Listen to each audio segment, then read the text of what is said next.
Okay, let's unpack this. Imagine walking into like a high-stakes crime scene. Yeah. Usually, you expect total chaos, Yeah. broken glass, muddy footprints, alarms blaring everywhere. Total smash and grab. Exactly. But what if you walked in, and not only was everything seemingly perfect, but you suddenly realize the security cameras have exactly 3 seconds of footage surgically deleted from the timeline. Oh, wow. Yeah, that's chilling. Right. And then in the very next room, you find a sticky note from the thief. And they're bragging about how they just violently kicked out a different burglar who was already inside the building. I mean, it completely shatters the illusion of a secure perimeter. You're looking at this perfectly clean room, but the evidence tells you someone has been standing right behind you, Yeah. just meticulously covering their tracks while simultaneously fighting this massive turf war. And that eerie, invisible presence, combined with its incredibly loud, almost theatrical cloud combat, is basically the reality of the threat landscape we're unpacking today. It's a wild one. It really is. So for you listening, we're focusing on the clear takeaways and the practical impacts for your networks in today's Cyber Mornings Daily Briefing. It is May 8, 2026, by the way. Right. And the thematic through line for our deep dive today is the fascinating and honestly just sometimes bizarre evolution of threat actor tactics. Yeah, we're looking at some distinct faces of modern threats today. We've got stealthy nation-state espionage on-edge networks, a super dramatic cybercriminal turf war playing out in the cloud, and the critical danger of compromised administrative tools right there on premise. Let's start at the literal edge of the network, I think. Palo Alto Networks just disclosed CVE 2026-0300. Right, for the PAN-OS software. Exactly. And this is a critical buffer overflow vulnerability in the user ID authentication portal service. And the severity here is just immense, right? Oh, yeah. We're looking at a CVSS score of 9.3 out of 10, or 8.7, depending on your specific environment setup. Wow. Yeah. It basically allows an unauthenticated attacker to execute arbitrary code with root privileges. Which is, I mean, getting unauthenticated remote code execution, or RCE, with root privileges is the absolute worst-case scenario. It's the nightmare scenario. Right, because it means an attacker doesn't need a username, they don't need a password. Once they run their code, they have the highest possible level of control over that firewall or VPN appliance. Exactly. But let's pause and explain the mechanism here for a second, because I know a buffer overflow can sound a bit abstract. Yeah, go for it. So imagine a printed form where you're asked to write your first name in this tiny little box. But instead of just your name, you keep writing outside the box, spilling your ink all over the printed instructions at the bottom of the page. Right. The computer reading that form gets confused and accidentally reads your spilled over text as new system instructions that it absolutely must execute. That overflow space basically becomes the attacker's command line. That visual captures the causality perfectly, actually. Because in this specific PAN-OS vulnerability, the attacker sends these specially crafted packets to the user ID authentication portal. Right. And the system's memory simply cannot handle the excess data. So the memory buffer overflows. And then they use that hijacked memory space to inject shellcode, right? Yeah, directly into an Nginx worker process. And for context, Nginx is the web server software handling the incoming requests. So by injecting into the worker process, they're essentially hijacking the very software designed to listen to the internet. Exactly. But what's fascinating here is the post-exploitation behavior. Oh, yeah.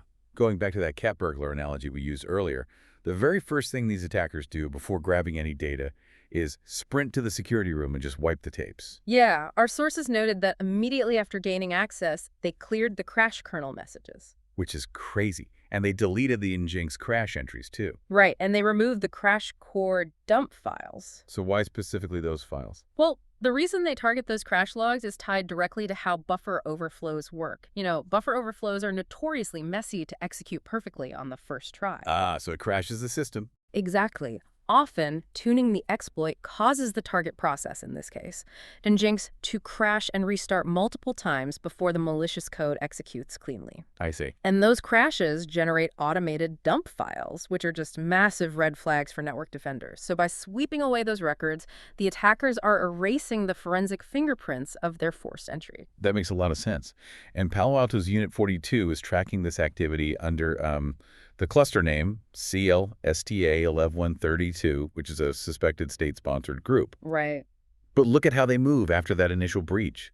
They don't bring in highly advanced custom malware. They're dropping payloads like Earthworm and ReverseSOX 5. Which is really interesting. I honestly have to push back on their methodology here a bit. I mean, if they're a highly capable state-sponsored group, why rely on off-the-shelf open-source tools? It seems counterintuitive, right? Yeah. Doesn't that limit their capability compared to dropping like a custom zero-day payload? Well, it limits their custom bespoke capabilities, certainly, but it gives them something far more valuable in modern espionage. Which is what? Plausible deniability. And stealth. Oh, of course. Yeah. If an intelligence agency uses a custom piece of malware, security researchers will eventually isolate it, reverse engineer it, and write a unique signature. And then that custom code becomes directly traceable back to them. Exactly. By using Earthworm and ReverseSOX 5, which are just public tools used to create network tunnels and reverse proxies, they completely vanish into the noise. Right. Because a reverse SOCKS proxy essentially forces the compromised firewall to reach out to the attacker rather than the attacker constantly reaching in. Right, which bypasses a lot of traditional inbound security monitoring. It creates this seamless hidden pipeline out of the network. Wow. And these actors maintained an incredibly disciplined operational cadence, too. They conducted intermittent interactive sessions over a multi-week period. Yeah, the sources said Palo Alto actually observed unsuccessful exploitation attempts as early as April 9, 2026. Exactly. It took them a full week of patient, quiet probing to finally get that successful RCE.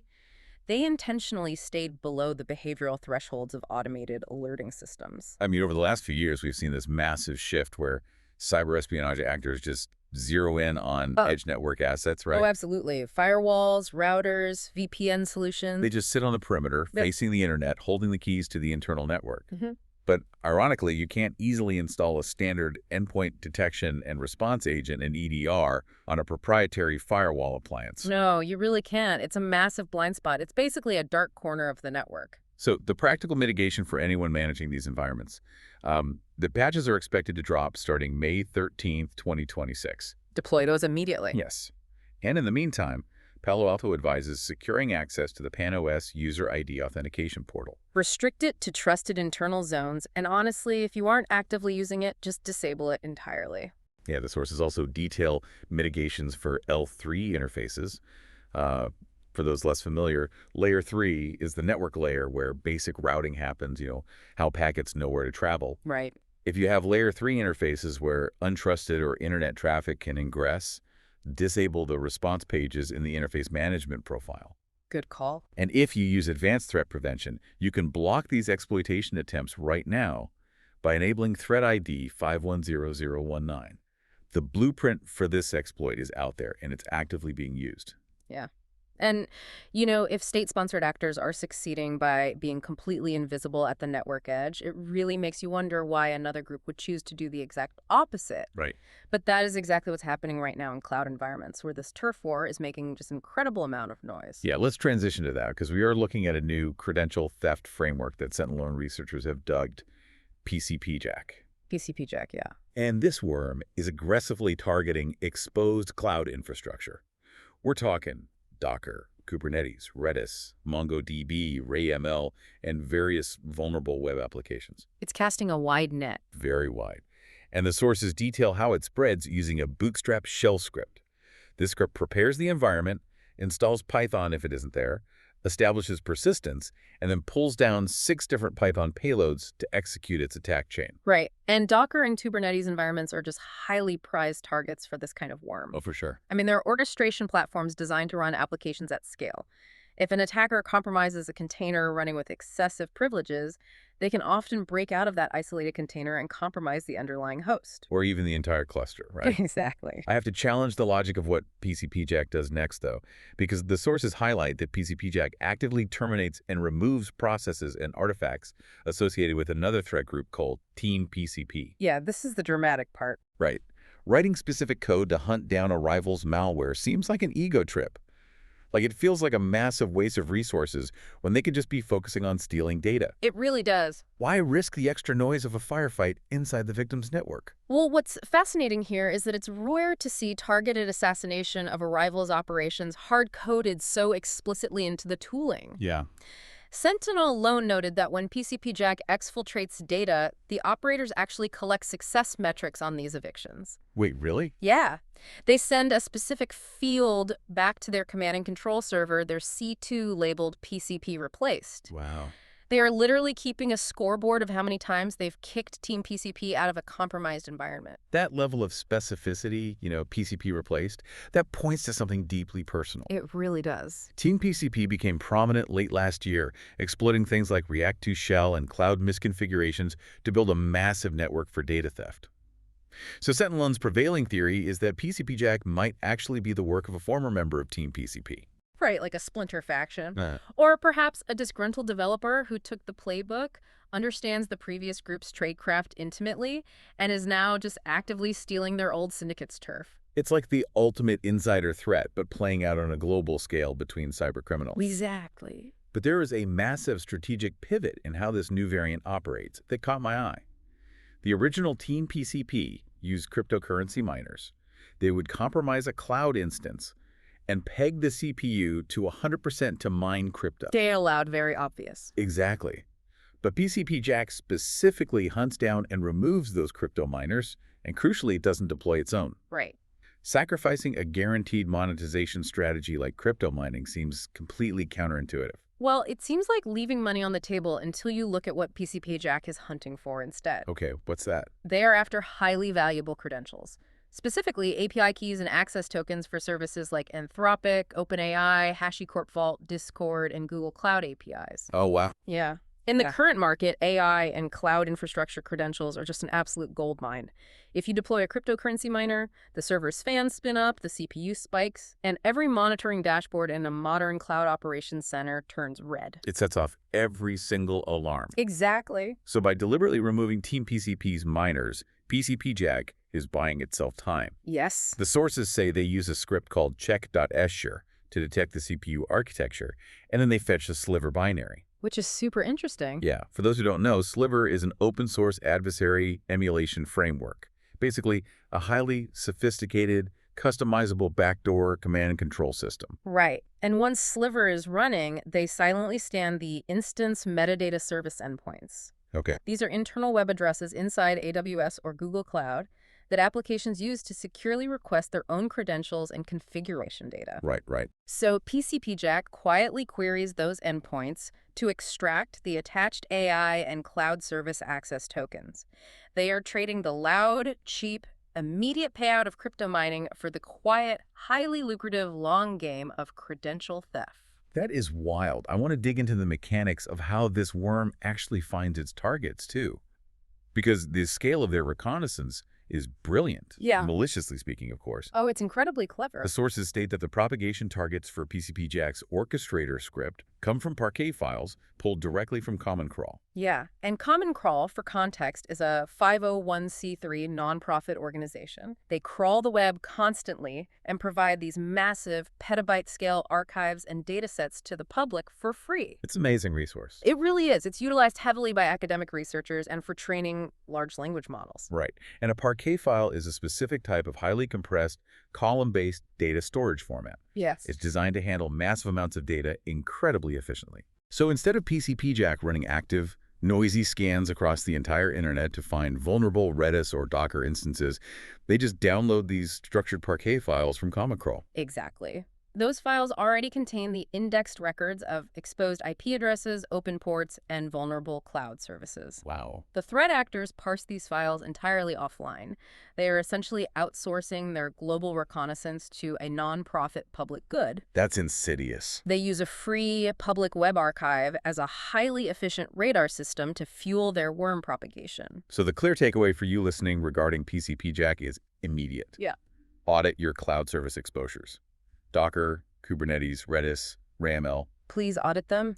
Seriously, if these services are facing the public internet without strict authentication, you are not just sitting on an attacker's future scan list. Yeah. You are already in a public data set, actively being parsed offline by worms looking for your AI credentials. That's a sobering thought. And, we've talked about the external edge with Palo Alto and public cloud infrastructure with PCP-Jack. Right. But there is a third battleground that often gets overlooked until it's too late, and that's the internal management systems organizations use to control their own fleets of devices. Which brings us to Ivanti Endpoint Manager Mobile, or EPMM. They have just released a critical warning about CVE 2026-6973. Yeah. This affects EPM versions prior to 12.6.1.1, 12.7.0.1, and 12.8.0.1. It carries a CVSS score of 7.2, which is high severity. Right. The flaw allows remote code execution, Right. but there is a major caveat here. It requires the attacker to already be authenticated with administrative access. And that requirement for prior administrative access is exactly why the CVSS score is a 7.2 and not a critical 9.8. Ah, that makes sense. Yeah. The vulnerability itself is an improper input validation flaw.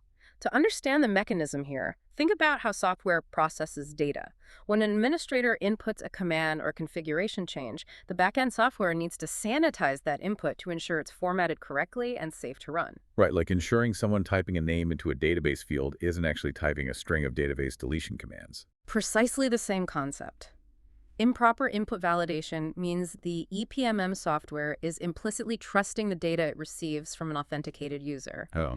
If an attacker with admin rights feeds it a specifically crafted malicious input string, the system just fails to sanitize it. It processes that malicious text as executable code, allowing the attacker to run arbitrary commands directly on the underlying management server. And for context, an EPMM server endpoint manager mobile is basically the central brain pushing configurations, applications, and security policies to an entire fleet of company phones, tablets, and laptops. It's the keys to the kingdom. Exactly. If you own the EPM server, you effectively have a back door into every single device connected to it. But again, the attacker needs admin access first. Right. It's like an attacker seamlessly bypassing a massive state-of-the-art bank vault door, but only because they previously managed to steal a bank manager's master keys. So why is a vulnerability that requires such high-level prerequisites a top story today? Because successful exploitation is already happening in the wild. Wow, really? Yes. And more importantly, this highlights the absolute danger of compounding vulnerabilities. You know, back in January of this year, Ivanti disclosed massive issues with previous flaws in their product. Oh, right. I remember that. Yeah, specifically CVE 2026-1281 and CVE 2026-1340. Many organizations suffered breaches due to those 0 days. And Ivanti's primary recommendation during that January incident response, aside from applying the software patches, of course, was that organizations absolutely had to rotate all their credentials. Exactly. Because if an attacker successfully exploited those January flaws, the very first thing they likely did was steal the administrative credentials for the EPMM system. And this is exactly where the compounding threat materializes. Okay. If an organization patched the January flaws but failed to rotate their passwords, API keys, and session tokens, they basically left the master keys in the hands of the threat actors. Oh, no. Right. The attacker lost their initial software backdoor when the January patch was applied, but they kept their stolen admin access. And now, this brand new vulnerability, CVE 2026-6973, drops in May.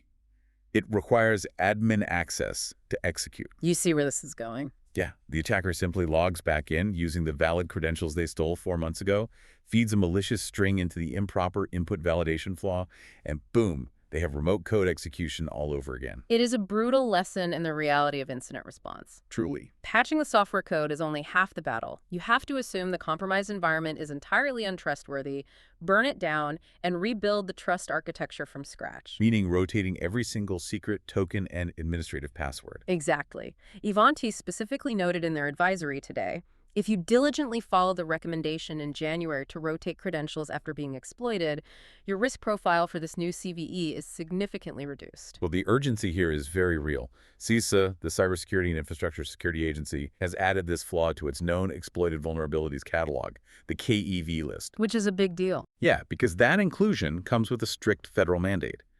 Federal civilian executive branch agencies must apply these fixes by May 10th, 2026. Yeah. And for anyone managing these systems, you need absolute clarity on your exposure here. This vulnerability strictly affects the on-premise EPMM product. That's an important distinction. Very important. Ivanti explicitly stated this does not affect Ivanti Neurons for MDM, which is their modern cloud-based device management solution.